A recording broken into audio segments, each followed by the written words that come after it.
So, if you want to learn how to create a StockX account in 2026, this is the full step-by-step guide to get you started in just a few minutes.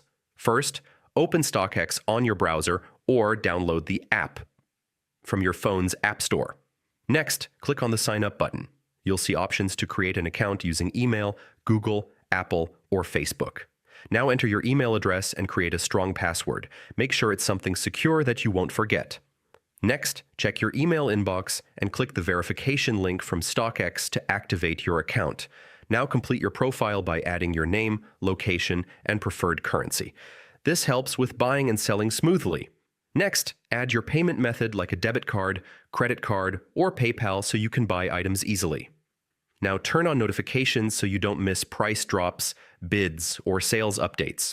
Finally, start browsing sneakers, streetwear, or collectibles, and you're ready to use StockX. And that's it. That's how you create a StockX account step by step in 2026.